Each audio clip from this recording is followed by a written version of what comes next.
Hey everybody, I would like to welcome you all to the inaugural episode of the Saturdays in Storrs podcast brought to you by the Crossover Media Network. My name is Kanaye, and this is something that I'm going to be doing where every Saturday I'll be bringing you all weekly updates and breakdowns on Husky basketball right here from the basketball capital of the world, Storrs, Connecticut.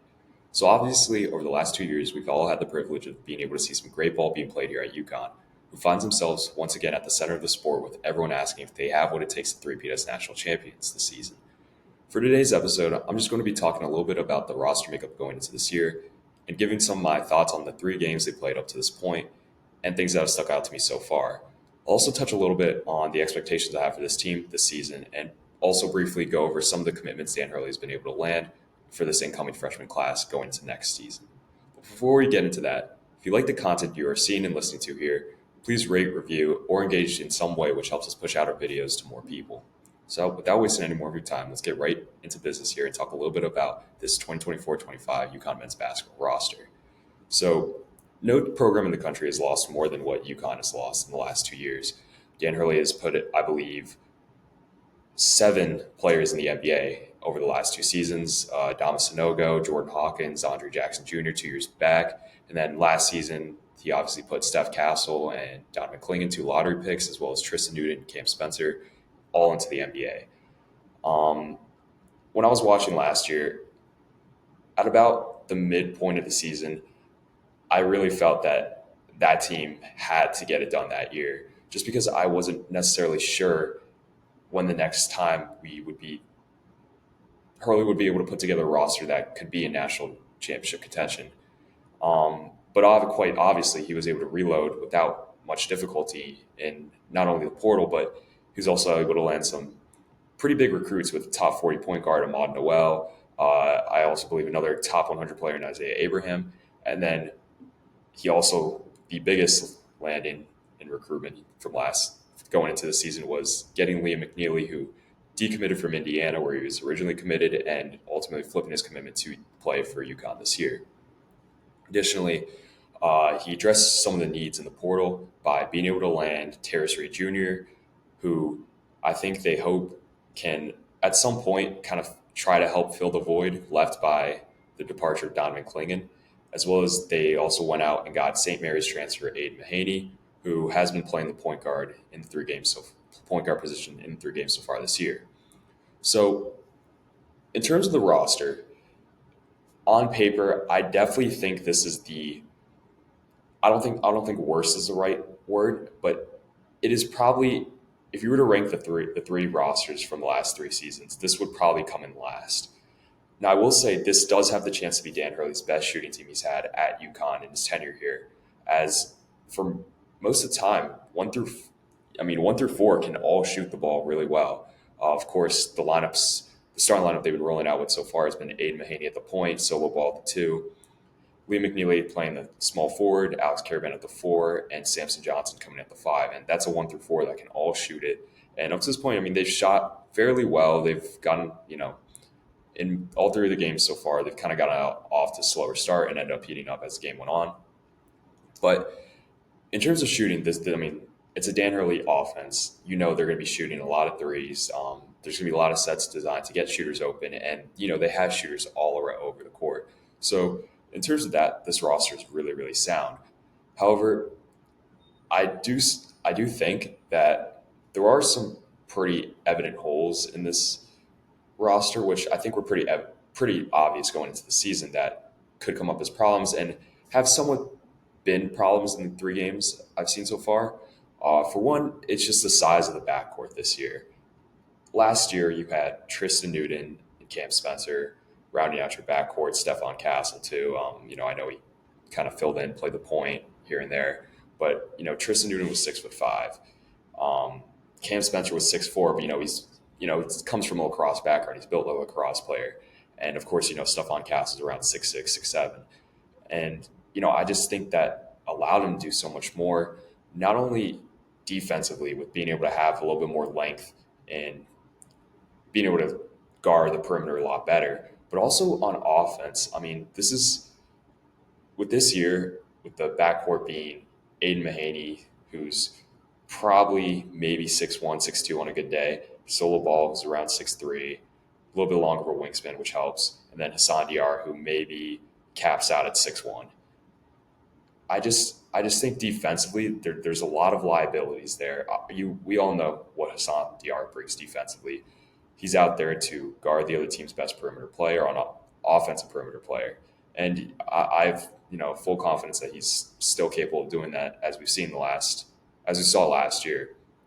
But you know, I just think offensively too, and especially what I've noticed so far, seeing Aiden Mahaney play the point, is when you had Tristan Newton last year, because of his size and the height, he was able to see over the defense a little bit better and make a lot of the right passes. Additionally, I just think kind of like what I talked about in my Big East preview, which I did with Stephen Ashworth, kind of the height limitation there.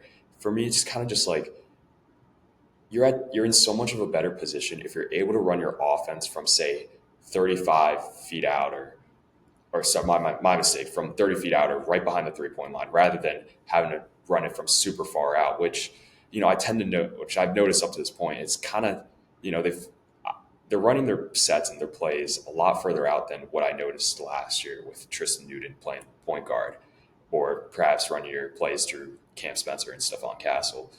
Um, Additionally, on top of the backcourt concerns, um, actually, well, to add to that, there's no true point guard on this team, which concerns me a little bit just because of how important point guard play has been for this team the last 2 years. You had Tristan Newton, who was two-time national champ, first team All-American last year, was the best point guard in college basketball last season too, taking home the Bob Cousy Award. And that was, you always knew what you were going to get out of Tristan Newton, the consistency as a playmaker, as a defender. Of course, he was a little streaky as a shooter, but he stepped up when the games were big. We all know how he played at Lawrence, Kansas, having to go play at Allen Fieldhouse, the performance he had there. And of course, 2 years in a row, he played amazing in the national championship. Arguably could have been the Final Four most outstanding player 2 years ago. Of course, Adamas Sanogo was given that honor. But, last year, he was the Final Four most outstanding player. He knew he was going to show up for the big game. And if I had to put money on it going into the season, I would have banked on Hassan Diar being the starter point guard just because of his veteran presence, his, leadership, and what he brings defensively, which I know Hurley values so much. That's not a knock on Aiden Mahaney, but the reality is he's nowhere near as good a defender as Diar is. And I just don't know that, at least up to this point, Aiden Mahaney isn't a point guard, a true point guard at least. I would classify him more as a combo guard. He's more of a scorer. The role he was in last year at St. Mary's was, you had guys like Tyler Johnson 2 years before that, and then guys like Marshall Lonis and Alex Dukas, who were kind of a lot better playmakers and distributors. But because that just wasn't the role Mahaney was tasked in. He was probably their best scorer last year. It was kind of St. Mary's offense essentially was to burn out as much of the shot clock as possible through their sets. If they can't get anything, then you throw it to Mahaney with around 7 seconds left on the clock and just go ask him to go get his own shot. And I mean, you saw his percentages suffer a little bit because of that, but I actually think he was fairly decent with what he was. I think he did fairly decent in the role he was tasked with.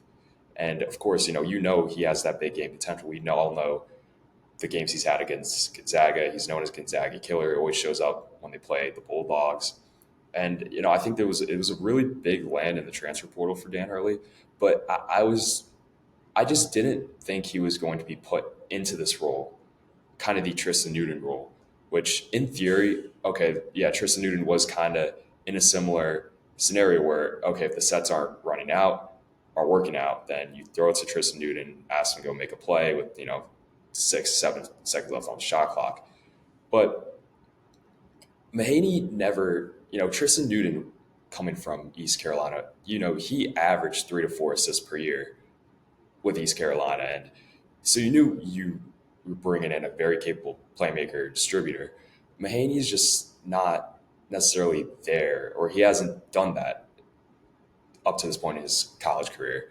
And, that's not to say he doesn't get there at some point this season. I think he will, because, he's struggled so far in the 3 games. But I think you know, I was, because going back to that URI exhibition game they played, Mahaney came in off the bench as a six man, which I felt seemed to be a better role for him because, originally I would have thought he'd start over Solo Ball, but I actually really, really liked seeing DR and Solo in the backcourt. Just feel like defensively that kind of puts you in a higher tier than where you're at when Mahaney starts. But I thought, Mahaney being able to come off the bench and be instant offense and not be the point guard where he has to kind of worry about setting guys up and distributing the ball, where he can kind of just come in and play his game where, he's a really good shooter and being able to just come in and get buckets and that be that. But, up to this point, we haven't really seen that from Haney because he's kind of more tasked with getting guys the ball this year, playing the point. So, that's something to watch, I think, going forward. I'm sure Mahaney knows he hasn't played his best basketball. And, I think it's not necessarily fair. Some of the things I've seen where people say DR should be starting, which, I wouldn't say I necessarily disagree with, but I wouldn't necessarily agree with it either.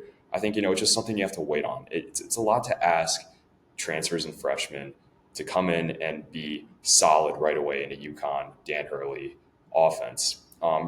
Tristan Newton struggled for a little bit in his first year here. And we started the season hot, but due to that stretch in January where they lost 6 out of 8, Newton struggled a lot. And there were people questioning if he was really a capable point guard, capable of playing point guard at a school like UConn. And ultimately, we know what ended up happening. He was arguably a top 3-point guard we've ever had play here. So again, I think Mahaney gets there at some point in the season. Just something to watch with, his struggles right now and how the Maui Invitational is coming up. I think you'd like to see him get to that point sooner than later. Now to move on from the backcourt, talk a little bit about the center position, which I think is probably the biggest weakness that on paper, at least, that necessarily hasn't come to light in games just yet. So you have Samson Johnson, who returned for his senior season as a starting center right now. And then you have the transfer Terrace Reed from Michigan, who, Michigan was not a very good Michigan team. And there were a lot of people had concerns about Terrace Reed and his ability to process the game and turning the ball. Now he tends to turn the ball over a lot, at least in his highlight tape for Michigan. He turns the ball over a fair amount. Now, I was actually pretty high on the Terrace Reed signing just to have a guy who I think could be a project. However, it's a project that probably needs to be more finished sooner, which you kind of need to be finished sooner than later. Just because I don't know that I think ideally this coaching staff wants Terrace Reed to be the starting center for this UConn team this season. However, I just don't think he's at the point yet of, again, like Mahaney and transfers. It's tough to come in your first year and be able to fully understand UConn's offense and their sets and how they play defense right away. Of course, Cam Spencer was able to, but Cam Spencer was also a 23-year-old coming in, fifth-year senior who's probably one of the smartest basketball players we've seen in the last decade. So, of course, he was able to do it. But for a guy who, for 2 juniors who are coming in, first year in the program, it's tough to be able to learn this stuff kind of on the fly. So I think if you're the coaching staff, you hope Terrace Reed gets to that point. At some point in the season, he's able to kind of take on that starting role. I know Hurley kind of talked about the center position was going to be by committee and it was going to go by matchup game to game. He said, who starts might depend on who they're playing. When you're playing a team like Creighton, you might want to start Terrace Reed, just have a bigger body in there to try to help defend a guy like Ryan Kalkbrenner. But, in other games where you might be looking to speed up the game and play a lot in transition, then of course, we all know what Samson Johnson brings as a rim runner, being able to run up and down the court, block shots, throw down some dunks. And, of course, if that's what the matchup calls for, then you start Samson. But I just don't know if there aren't improvements with Terrace Reed, like by the time January or more so, I'd say mid-February to March, if Terrace Reed is not there, then, I do have some concerns about if that center position is good enough to go on a run in March to hold, being able to hold down the paint, not foul, which, both have had a little bit of trouble with in these last 3 games. and just being able to be a contributor on offense. I think the vision this coaching staff had with Terrace Reed is the build and makeup is very similar to what Adama Sanogo was. And Adama Sanogo was a project too. He was not very good up until his senior season, or my mistake, his junior season, where he was the Final Four most outstanding player that year and averaged about 17 points per game, which was just a dominating post presence. And I think Terrace Reed, I think the coaching staff believes that Terrace Reed can get to that point, but it might take a little bit to get there. But you know, aside from that, this when we're talking about the wings on this team, that this is a really, really deep and talented team. Of course, you have Alex Caravan, who returned for his junior season. He probably would have been a top 40 pick had he stayed in the NBA draft, but decided to come back to try to get some more attention on him with NBA scouts. And I think if he continues playing the way he has this year, then he could work his way into being a late first round pick. I don't see a reason why he can't get to that point. And I mean, up to this point, he's looked like a first team All American. I know some programs had him as a first team All American. I don't believe he was a Associated Press consensus first team All American. I think he came in either the second or third team. But I mean, up to this point, he's probably, in my opinion, I think he's probably been the best player I've watched so far this year. Of course, Ryan Kalkbrenner had 49 points last week, and Hunter Dickinson had a big game against Michigan State. But I 3 games in, I'd probably say he's my pick for the Wooden Award. But of course, it's early; it's probably going to change. And I mean, aside from Caravan, you bring back guys like Jalen Stewart, Jaden Ross. Jaden Ross has been a really pleasant surprise in his first 2 games playing. He sat out against Sacred Heart. I believe he was hurt and couldn't play. But in his game against New Hampshire, I mean, he really shocked me. I'd heard murmurs that Jaden Ross had potential last year. I heard murmurs that he had potential to be a legit NBA prospect. And then, I heard some things over the summer where he's taken a big leap in his game. But, it was pretty shocking to see what he's able to do. And, as a defender and being able to do some things in transition. And, he can, he's got a pretty good shot on him too. He's able to shoot it, stretch out the floor a little bit.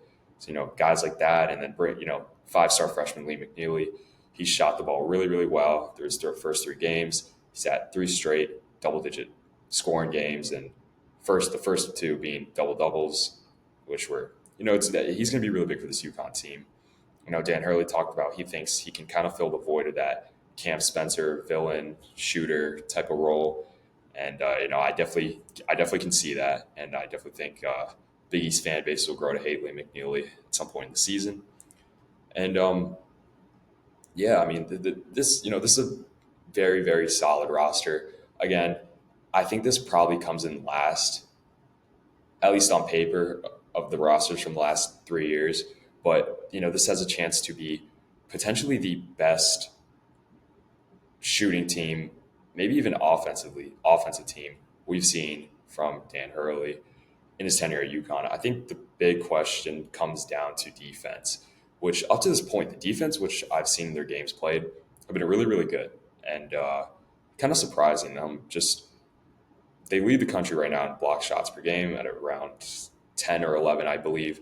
And on the perimeter, they play pretty well for the most part. Of course, what DR brings defensively. Jaden Ross is a very good defender, solo ball. That wingspan he has allows him to be able to play a little bit better defense than I think most people might have expected out of him, which definitely helps.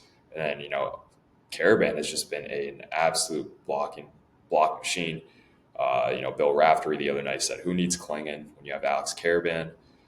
Bringing his, Caravan 7 blocks in the home opener. I believe he followed up with 4, and I think he had a few against Lemoyne. So he's been racking up the blocks this year, which is another thing I want to talk about. Just the improvements from Alex Caravan that I've seen in these first 3 games is really special, I think, because I think the things most people said he needed to work on, and the things he came out himself and said that he needs to work on, such as defense, being able to stay with guys who are trying to take him off the dribble, being able to anticipate guys better when they're going for shots. And then, as a shooter, of course, the last 2 years he's been more of a catch and shoot guy. Um, but he talked about want to be a better movement shooter and being able to shoot a little bit more off the dribble. And in the 3 games played so far, he looks like he's improved in everything other people and himself said he needed to work on. I mean, defensively, like I said, I was just talking about, he's been great. His anticipation when going up for blocks has been out of this world. And as a shooter, I mean, this year he's probably in these 3 games alone made more movement or off the dribble shots than he did maybe all of last year. And I think it's just been really, really great to see, for someone who's, the veteran on this team. He was a starter on the last 2 national championship teams and has a chance to cement himself in the record books as one of the greatest winners in the history of the sport of college basketball. If he is able to start and win a 3rd straight national championship, which, of course, I think this UConn team is fully capable of doing. But yeah, I mean, just being able to see the growth of Alex Caravan from last year to this year has been really good up to this point, and I hope it continues. He's a really good person. He's a great player, and I hope he's able to get some more attention on him going into the draft next year. So, aside from that, solo ball, of course, he was my pick as a surprise player who could probably shoot up some watch lists and open a lot of eyes this year. I thought you saw the flashes during the North Carolina game at the Garden last year where he was able to knock down some big threes to help UConn stay in the game when it was close and then also pull away as they started to beat North Carolina in that game. We saw in the URI scrimmage, he started and he scored 18 points, I believe, and you saw what he could do as a shooter. And this year, I mean, it's just Lars been the same in these first 3 games. What he's able to do as not only a shooter but playmaker and just kind of have a little bit of an all-around game. He's able to pick up a lot of rebounds, get a couple assists, and I just think having that element being able to have someone like that as your 2, I think is just so crucial. And up to this point, he's done such a great job in that role, and I think he's going to continue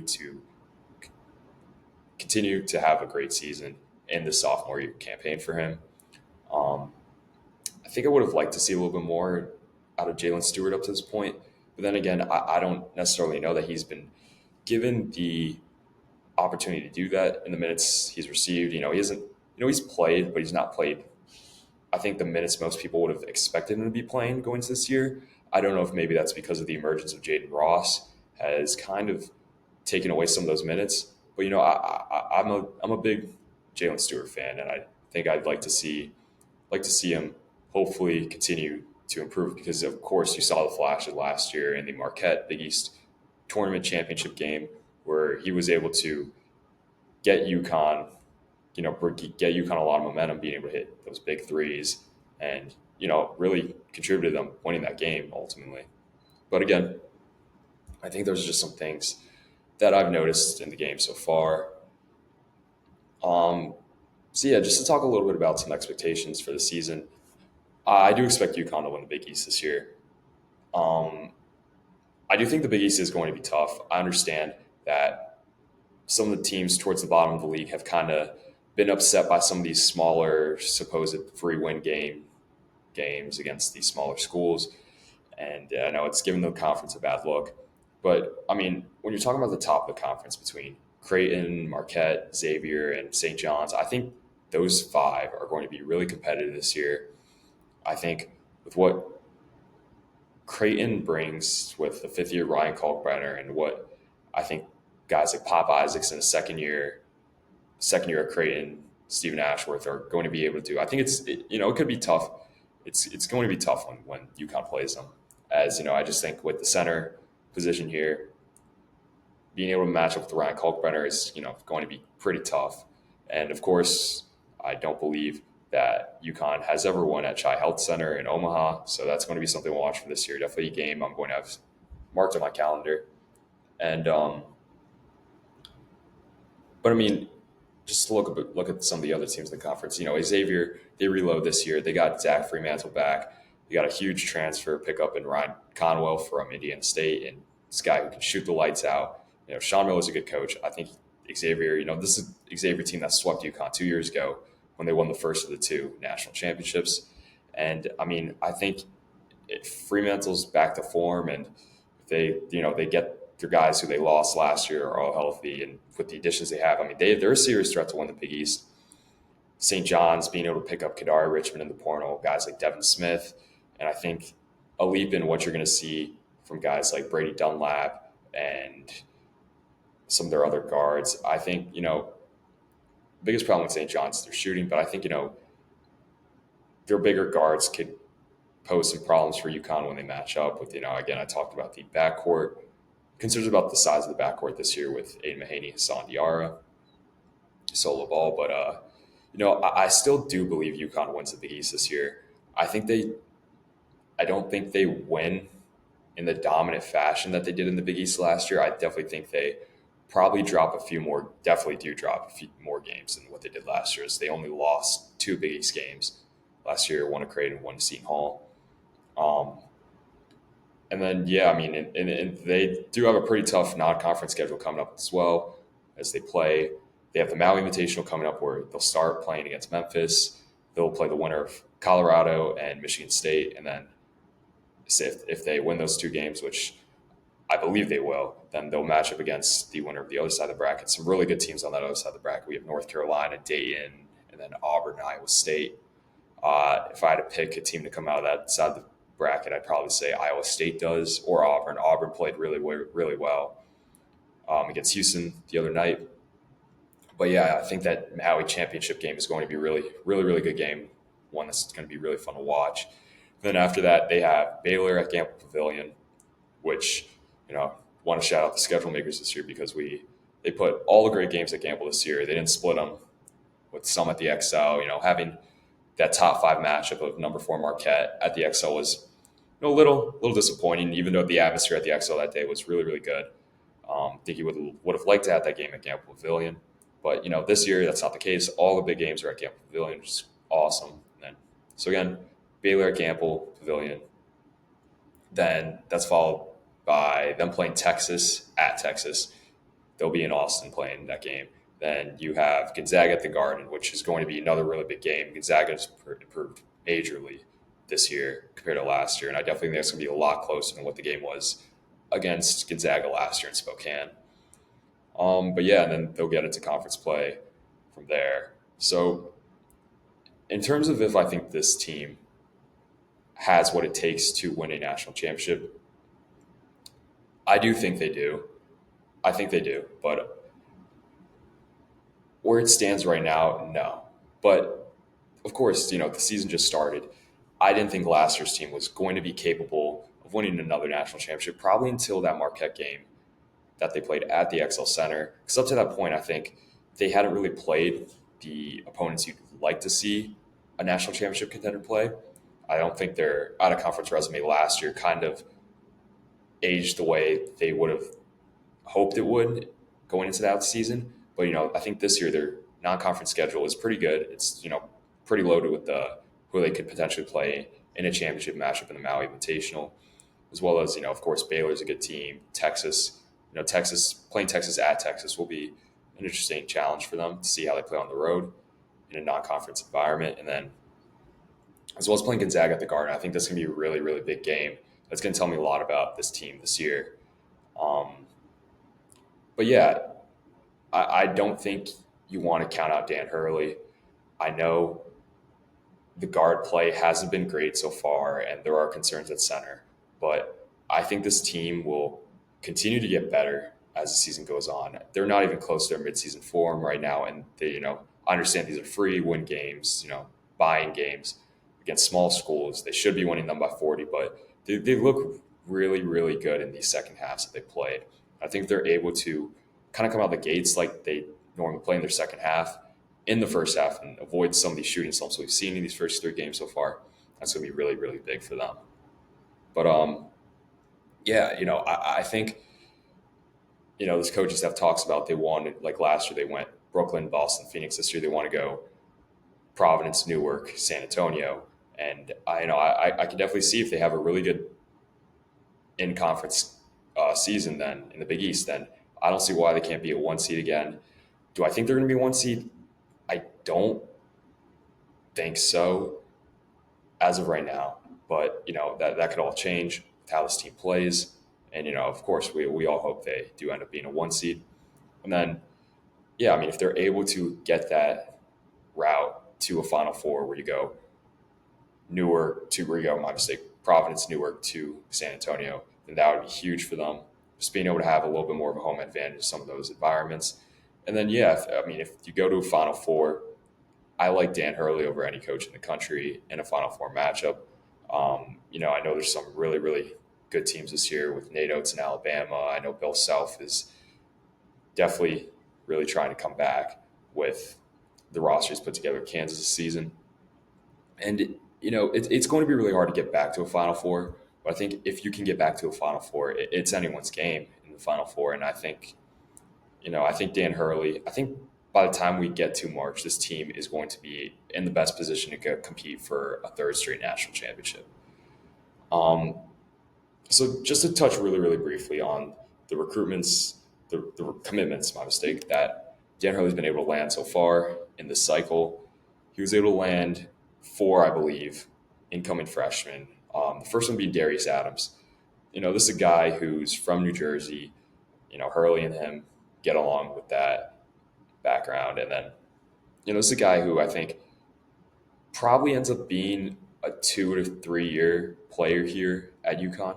And, I think he's going to be able to come in right away and be able to contribute. But, I think he's a player that might take a little bit longer to develop fully. But, I think he's playing at La Lumiere, I believe, in Indiana. And, it's a good school. It's a good basketball high school. And I'm sure, and I think that was a big pickup for this program. In terms of the commitments in this cycle, it is very guard heavy. In addition to Darius Adams, they also got commitment from Braylon Mullins, who was for a long time crystal ball to be committing to Indiana, and then ultimately chose Dan Hurley, kind of going the Liam McNeely route. He's a guy who I hear is the best shooter in the class. Again, I'm not super familiar with a lot of these high school players, but just from the noise I've heard, he's the best shooter in the class.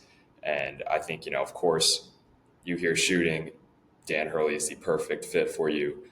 This is a guy who I think probably also ends up being at minimum a 2 year player here. And, I think he's definitely going to have a chance to come in and contribute right away, possibly even start next year, depending on who stays and who ends up leaving or going to the NBA. And of course, Hassan Diarra graduates after this year as he exhausts his eligibility after the season. So, that'll be something to watch. And then another guy who they were able to land was Eric Ryby. This is a commitment I was super excited about, as this is, if I'm not mistaken, the number 1 center in the 2025 class. And this is a kid who's originally from Germany, now playing in the States, but he's able to do a lot. He's 7 foot, he's 7 feet tall, and he's able to shoot. He's able to step out and shoot the ball. He's also able to do a lot in terms of being able to be an offensive hub. I think he's a guy who, when Dan Hurley and his coaching staff gets their hands on him, they're going to be just super excited with how much they're going to be able to run through him and how they're going to be able to have him kind of come towards the top of the key and being able to be kind of an offensive hub where you can run DHOs through him, you can run, screen, perhaps pick and pops too. And I just think that's going to expand Dan Hurley's already elaborate offensive schemes even further. And I think, it's going to be really, really fun to watch next year. And then the most recent commitment that they got was from Jacob Furphy. This is a kid from Australia. I hear, he's a really good shooter from what I've heard. And, he brings just a little bit in, the Department of Toughness and being able to just do a little bit of everything. He's a little bit bigger than the other commitments, than the other guard commitments Dan Hurley got. I think he'll probably be playing more on the wing. But, going into next year, I think they've already loaded up going to next year. I think with What I would bank on them returning next year from their plays on this roster currently, or I think they're going to have a team that's could be back in the mix again next year, and who knows, maybe even a preseason number one. So I think that's going to cover everything for this first episode of the Saturdays in Storrs podcast today. I'd like to thank you all for tuning in. And again, if you liked what you saw, if you enjoyed seeing the content we put out here on the Crossover Media Network, please tell a friend, share anything that helps us with the algorithm and being able to put these videos out to more people. So until then, I'll see you all next time.